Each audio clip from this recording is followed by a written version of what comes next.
모든 생활을 한 곳에서만 할 수는 없는 거죠. 그렇기 때문에 사람들이 다른 곳으로 이동을 합니다.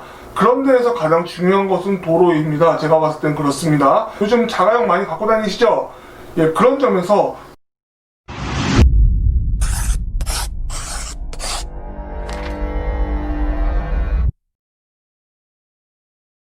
안녕하세요, 내집찾기입니다. 이번 영상에서는 동탄 이 신도시의 외부로 향하는 도로는 어떨까에 대해서 한번 알아보도록 하겠습니다.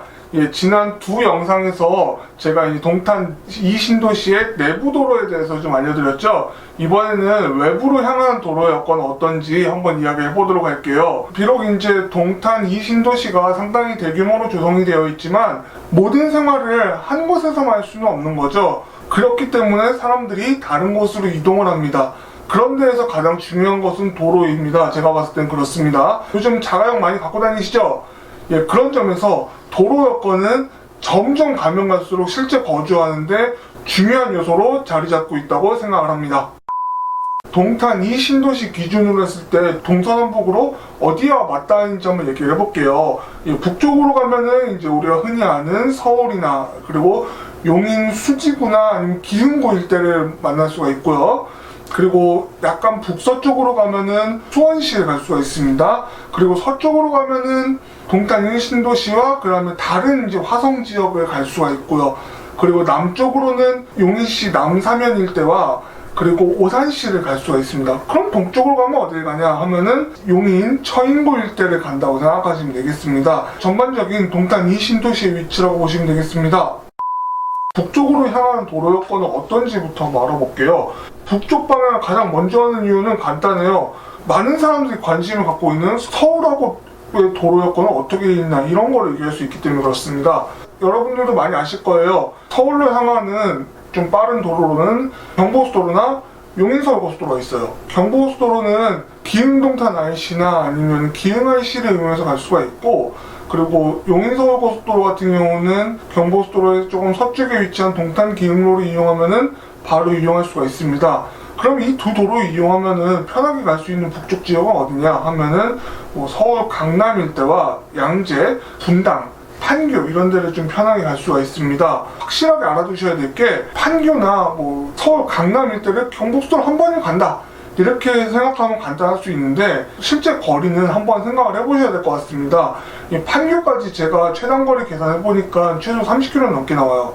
그리고 서울 양재까지는 40km가 넘어갑니다. 서울에서 남쪽으로 치우쳐져 있다고 생각하는 곳이 양재동인데 그곳까지 40km가 넘어간다고 하면은 서울의 상당 지역들이 한 50km 넘어간다고 생각하시면 편하지 않을까 싶네요. 거기다가 경부고속도로 지도만 놓고 보면은 더 가면 서울의 강변북로나 아니면 올림픽대로도 이용하기 수월하네 이렇게 보실 수가 있어요. 여기서 꼭 신경 써야 될 것은 교통량이 상당히 많이 늘어났습니다.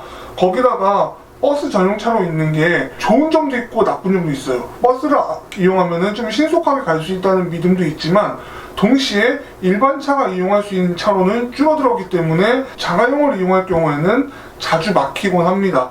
그래서 많은 분들이 용인서울고속도로를 이용을 하는데요. 제가 이 도로를 많이 애용했어요. 정말 경부고속도로가 많이 막힐 때 말이죠. 그런데 한 최근 몇 년 사이에 교통량이 많이 늘었더라고요. 뭐 막혀서 답답할 정도까지는 아닌데 확실히 제가 낼 수 있는 속도가 좀 줄어들었어요. 특히 출퇴근 시간에 말이죠. 그럼 북서쪽에 위치한 수원은 어떻게 할까요?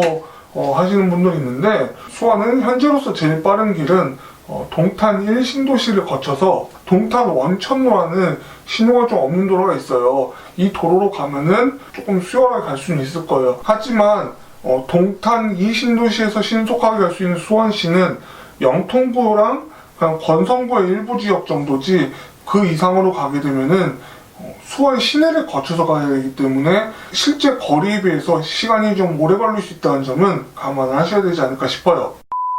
그러면 이제 남쪽으로 향하는 도로는 어떨까? 이제 여기에 대해서 알아보겠습니다. 남쪽으로 향하는 거 역시도 경부고속도로가 있죠. 그럼 남쪽으로 향하는 경부고속도로도 있는데 용인서울고속도로는 없을까요? 이렇게 하시는 분들이 있는데 용인-서울고속도로는 자연히 이 동탄 기흥로로 이어지고 동탄 지역보다 더 남쪽으로 가면은 신호 있는 일반 도로로 바뀌어요. 그렇기 때문에 거의 의미가 없다고 볼 수가 있어요. 제가 지금 신호 있는 도로를 최대한 안 알려드리는 이유가 타 지역으로 가기 위해서 많은 분들이 빠른 도로를 선호하실 텐데 신호가 있으면은 빠르게 이동하시는데 지장이 많이 갈 거예요. 그러다 보니까 제가 가급적 알려드리지 않고 있습니다. 대신에 이제 용고대로라는 23번 지방도에 해당하는 도로가 있는데 이 도로를 이용해서는 동탄 이 신도시에서 멀진 않지만 용인 남사면 일대까지 조금 신속하게 갈 수 있어요. 그리고 향후에는 경부고속도로에 남사-IC라는 나들목이 개통을 해서 남쪽 방향으로 경부고속도로를 이용하는데도 좀 더 도움이 될 거예요. 경부고속도로를 이용해서 남쪽으로 간다면은 안성이나 천안 정도 편하게 갈 수 있는데 제가 봤을 땐 그래요. 요즘 안성이나 천안 쪽에도 산업단지라든가 아파트들이 좀 늘어나고 있는 추세다 보니까 교통량이 확실히 많았어요. 옛날 제 기억을 떠올려 보면은 이 동탄 지역을 지나면은 경부고속도로 거의 막히지 않았었는데 불과 몇 년 전부터 생각보다 막히는 구간이 점점 길어지긴 해요.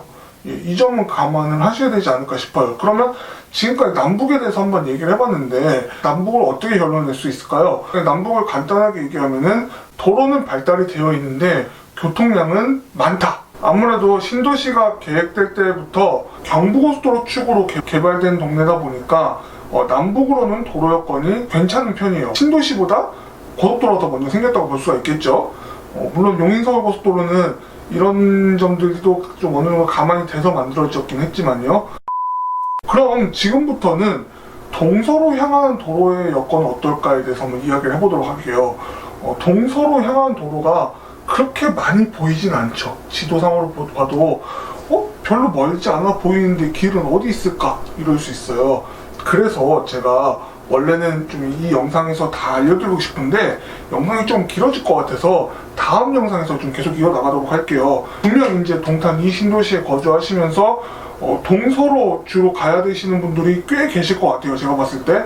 왜냐면 동쪽, 서쪽 모두 크고 작은 회사들이 꽤 있어서 그렇습니다. 하나 확실하게 알려드리자면은 동서로 향하는 도로가 남북에 비하면은 발달이 덜 된 상태인데 나중에 어떻게 될 건지 이런 것까지 다 알려드릴게요.